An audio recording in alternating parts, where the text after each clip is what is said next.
महाराष्ट्रामध्ये निसर्गरम्य सुंदर ते कोकण, महाराष्ट्रामध्ये निसर्गरम्य सुंदर ते कोकण, त्या कोकणात गणेश चतुर्थीचा मोठा सण, कोकणात गणेश चतुर्थीचा मोठा सण, त्या कोकणात गणेश चतुर्थीचा मोठा सण. महाराष्ट्रामध्ये निसर्गरम्य सुंदर ते कोकण, महाराष्ट्रामध्ये निसर्गरम्य सुंदर ते कोकण, या कोकणात गणेश चतुर्थीचा मोठा सण, या कोकणात गणेश चतुर्थीचा मोठा सण, या कोकणात गणेश चतुर्थीचा मोठा सण. अशा लाल मातीत जन्मास यावे, अशा लाल मातीच जन्मास यावे, जिचा रंग रक्तास दे चेतना, इथे नांदते संस्कृती भारताची, इथे नांदते संस्कृती भारताची, घरातून दारात वृंदावना, अशा लाल मातीत जन्मास यावे. कविवर्य डॉक्टर वसंत सावंत यांच्या या कवितेमधून प्रत्येक कोकणी माणसाची आपल्या कोकण भूमीबद्दलची भावना व्यक्त होते. अशा या भूमीमध्ये गणेश चतुर्थीचा सण मोठ्या मनोभावे साजरा केला जातो. गणरायाच्या स्वागतासाठी प्रत्येक घरात जोरदार तयारी सुरू होती. घराची साफसफाई, रंगकाम, गणपतीचा पाट देणे, खरेदी महिना 2 महिने आधीच सुरू झालेली असते. तिकडे मुंबईला प्रत्येक कोकणी चाकरमानी सुट्ट्यांची आखणी करत असतो. ऑफिसमधील, उद्योगामधील कामे संपायच्या मागे असतो. गणपती गावात जायचा असा ना, नॅशनल हायवेमध्ये किती खड्डे असू दे, 4 चाकी खाजगी बसेस पकडून गावची वाट धरतो. कोकण रेल्वेचे बुकिंग 4 महिने आधीच झालेले असते आणि मुंबईकर गावाला रवाना होतो. भाद्रपद शुद्ध चतुर्थीला प्रत्येक घरात गणेशाचे आगमन होते. प्रत्येक मूर्ती खूप सुंदर सुबक बनवलेली असते. पहाटेपासून श्री गणेशाची ब्राह्मणाकडून विधिवत पूजा केली जाते. पहिल्या दिवशी 5 प्रकारच्या भाज्या, वरण भात, तांदळाचे उकडीचे मोदक असा नैवेद्य बाप्पाला अर्पण केला जातो. पहिल्या दिवशीची आरती प्रत्येक घरात केली जाते.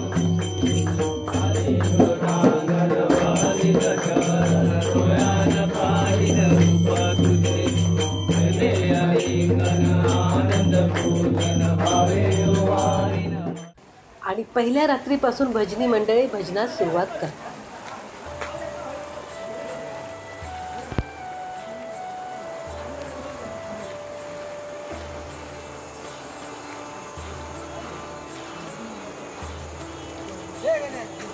दुसऱ्या गावातील भजनी मंडळी आपल्या नातेवाईक मित्रमंडळींच्या गावामध्ये भजने करतात.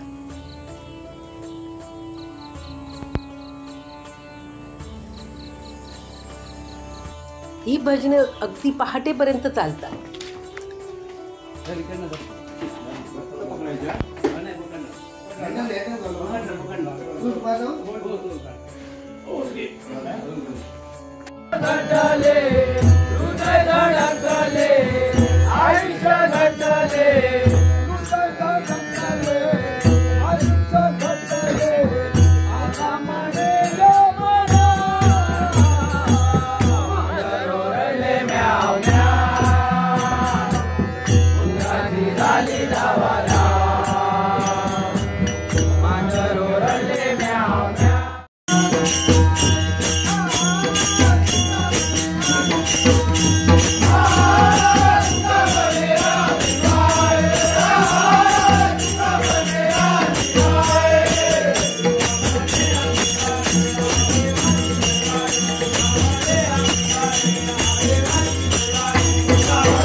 गणपतीच्या दुसऱ्या दिवसापासून बऱ्याच घरामध्ये सत्यनारायणाची पूजा केली जाते. पिंगुळी गावात गौरीचे आगमन, पूजन व विसर्जन 5व्या दिवशीच होते.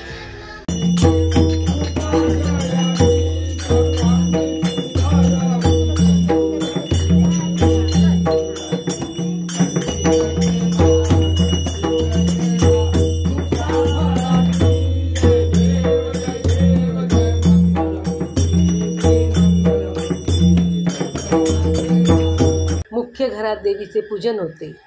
पारंपरिक वेशात सर्व स्त्रिया गौरीचे पूजन करतात. ओवसा दिला जातो. संध्याकाळी विहिरीवर देवीचे विसर्जन केले जाते.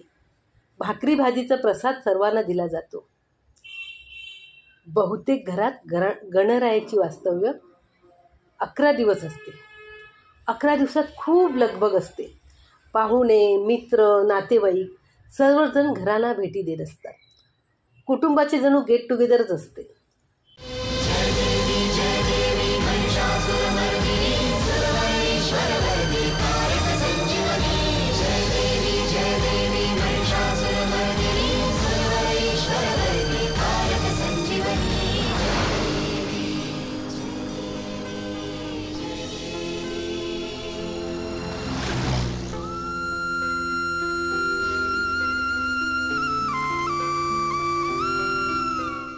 आता आपण पाहूया कोकणाच्या भजनातील काही क्षण.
पूर्वी या भजनामध्ये द्रोणामधून उसळ दिली जायची.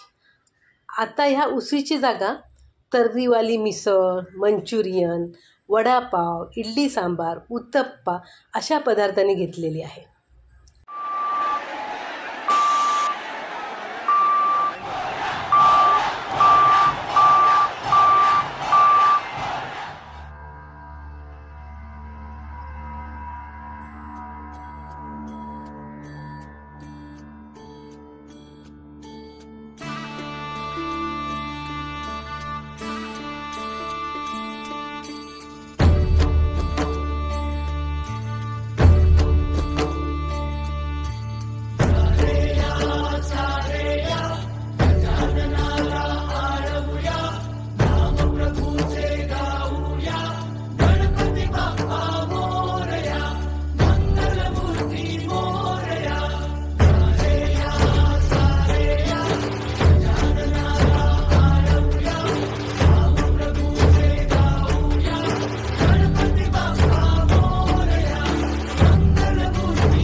आणि विसर्जनाचा दिवस येतो. तरुण मंडळी बाप्पाच्या विसर्जनाची जय्यत तयारी करतात. घाटाची साफसफाई करतात. शेवटच्या दिवशी गणरायाला सुग्रास जेवणाचा नैवेद्य दाखवला जातो.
बाप्पाच्या समोर शेवटची आरती होते.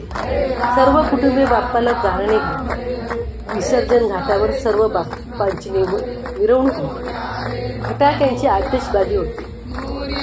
विसर्जन घाटावर आरती केली जाते आणि गणरायाला मोठ्या जड अंतःकरणाने निरोप दिला जातो.